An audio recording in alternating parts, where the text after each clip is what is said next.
Today I'd like to introduce some concepts on financial ratios concerning profitability. Ratios are simply quotients where we divide one number by a second, and the numbers come from the financial statements or the market. In our previous lectures we developed many ratios. You may remember Alibaba. We showed a common-sized balance sheet. The common-sized balance sheet simply divided each number on the balance sheet by total assets. We were able to develop ratios that could be compared across years and across companies. You remember our observation that the cash balances of Alibaba had increased to 73% of the total balance sheet. And we were able to compare Alibaba with Toyota Motor Corporation and see how Alibaba was much more liquid in terms of its cash as a proportion of total assets and its capital structure in terms of its short-term debt, long-term debt, and equity differed from the capital structure of Toyota Motor Corporation.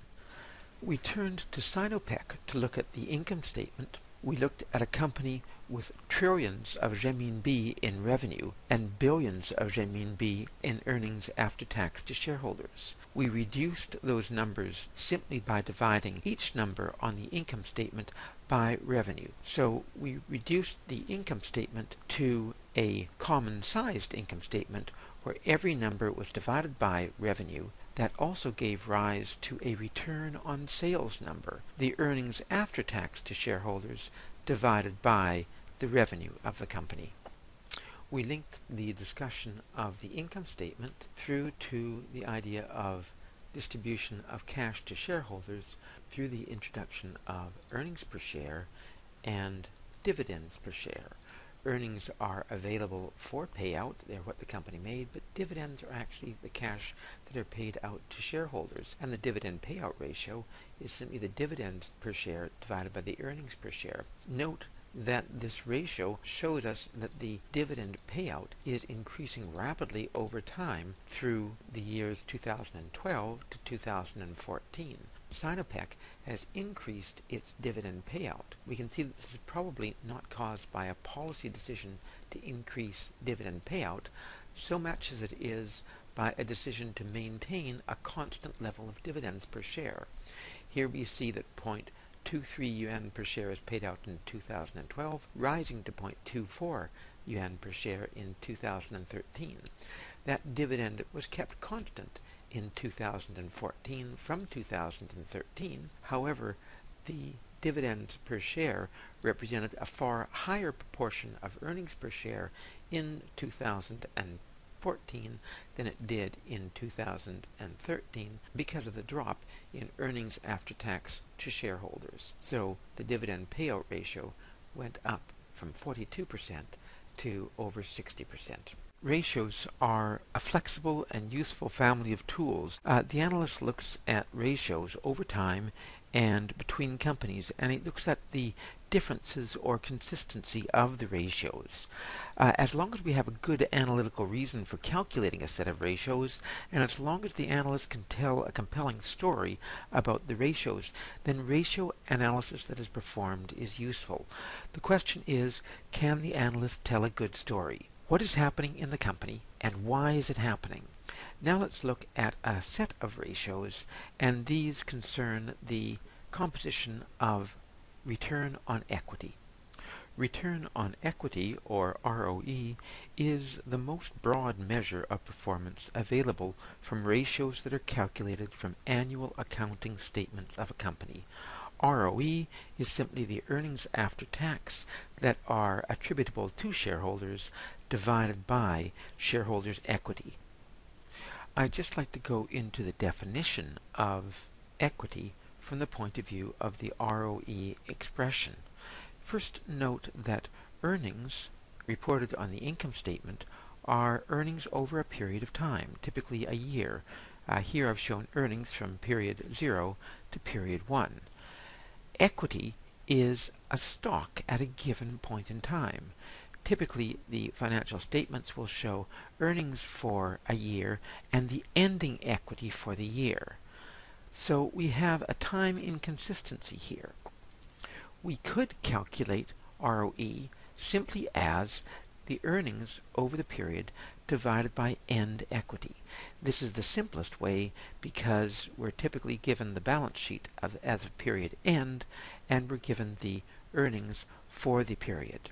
But as you can see, it's somewhat inconsistent because we're saying that this is a return to equity where the equity is the final equity. Another possibility that we could use is we'd use the earnings for the period divided by the equity at the beginning of the period. This has a certain logic if the investors are always looking at 1-year time horizons. The method that I will use in this course looks at ROE as the earnings divided by the average equity over the period. I answer the question, which is the appropriate method, by endorsing the third method.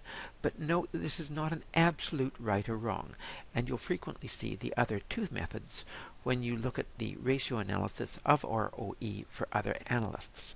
We return to the statements of Toyota Motor Corporation in order to calculate our return on equity, and as you can see, we are using the income attributable to shareholders from the income statement, and we're dividing it by an average of two numbers from the balance sheet. Going to the balance sheet, you can see that we're focusing on the equity as defined by the managerial balance sheet. So our equity here is the book equity, and we have an average of the beginning and ending year equity from the balance sheet. The return on equity to the shareholders of Toyota Motor Corporation rose from just 3.11% in 2012 up to 12.77% in 2014. We are also going to look at a second company when looking at return on equity, and this company is the Roche Group, or Hoffmann La Roche. Hoffmann La Roche is the third largest firm in pharmaceuticals in the world after Johnson & Johnson and Pfizer. Roche is based in Switzerland. Its shares are listed on the SIX Swiss exchange. Roche is famous for Valium and its highly successful antiretroviral therapy drugs. It's also famous for Tamiflu, and it owns the U.S. corporation Genentech. Here we show the calculation of Roche's return on equity in the same way that we calculated Toyota's return on equity. Note, however, that the years are reversed. We're showing both Roche and Toyota's years in the order that they're shown on their financial statements. In 2012, Roche had a return on equity of 75%, whereas Toyota had a return on equity of 3.11%. Roche's ROE was declining, whereas Toyota's ROE was increasing. One can analyze the return on equity by its component parts. First of all, one can break return on equity, which is simply earnings after tax divided by equity, into two parts by multiplying earnings after tax divided by equity times 1, or assets over assets, and shifting the terms. We find that return on equity is simply return on assets times leverage. We can further decompose return on equity by decomposing return on assets. Return on assets can be decomposed into return on sales, that is to say earnings after tax divided by sales, times asset turnover, which is sales divided by assets. So this constructs a DuPont identity, named after the American chemical giant DuPont. ROE can be broken into ROA times leverage. ROA can be broken into ROS times sales over assets. Going back to Hoffmann's rather high but dropping ROE, one can see that operating efficiency, that is to say earnings after tax over sales, which is the return on sales, has been roughly constant. The same is also true with asset efficiency. This is the asset turnover. Asset turnover is roughly constant. What has changed is leverage. Leverage has dropped from 3.48 times to 2.58 times. This drop of leverage has reduced the ROE. For Toyota, the increase in return on equity is largely driven by the operating efficiency, that is to say the return on sales. Earning after tax divided by sales has gone from about 2% to about 7%. There's also been an increase in asset efficiency, or in sales turnover. That's gone up slightly, but leverage has actually decreased slightly. So these two factors, primarily the sales margin, the return on sales, accounts for the rapid increase of ROE. At the end of the day, however, the ROE of Hoffmann LaRoche is still much larger than the ROE of Toyota. Would anybody wish to buy Toyota shares, given that ROE is so much higher for Hoffmann LaRoche than for Toyota? The answer, of course, is yes, and the answer comes from the difference between the market price at which the shares of Hoffmann LaRoche can be bought relative to their book price, and the market price at which Toyota shares can be bought relative to their book price. The book value per share of Hoffmann LaRoche's is 23 Swiss francs. The market price per share is 269 Swiss francs. So the market-to-book ratio of Hoffmann LaRoche is 11.66. The book value per share of Toyota Corporation is 4,196 yen. The end-of-year share price is 7,558 yen. So the market-to-book ratio for Toyota is 1.8.